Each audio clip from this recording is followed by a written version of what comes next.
Cuban community, especially the Cuban American community here in South Florida, it is not a monolithic group. You hear opinions on every end of the spectrum. And we want to check in right now with our friend and reporter, Local 10's Glenna Milberg, who is in Little Havana right now. She's been speaking to people. Glenna, what are you hearing out there? You know, Janine, what strikes me the most is that there have been little protests today, but the crowds you see here are largely here to drink coffee and to eat an early dinner. And it's not anything like you might have expected based on experience. We've been here so often when things happen between the United States and Cuba, and people come and they vent and they're very passionate and there are protests. We really haven't seen that at all today. That said, there were a few protesters. Let me just show you what's left of that. It was just a sign. A couple of people from an organization you might know called Vigilia Mombasa. They've been around for decades and a very anti-Castro organization. And there was earlier today, a couple of blocks from here, another larger billed as a protest. I'll show you some photographs from that.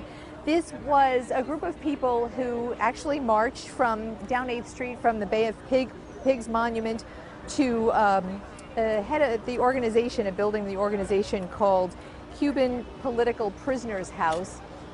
This was a protest more in support of civil society in Cuba. These are people who are just desperately wanting to support the people in Cuba and feeling like the president's visit and what he has done to open relations and to further business there really won't trickle down to the people on the street.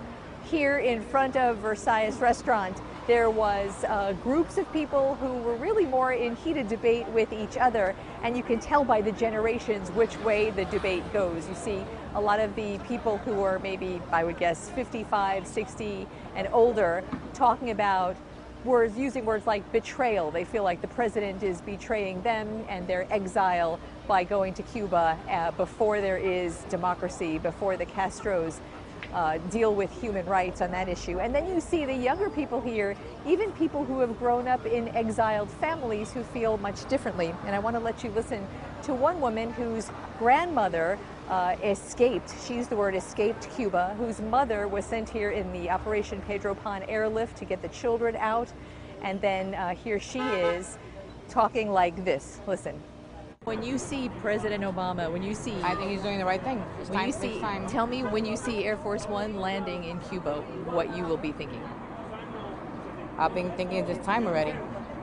It's time everybody, make peace. That's it. There's no threat between Cuba and the United States. Never has been.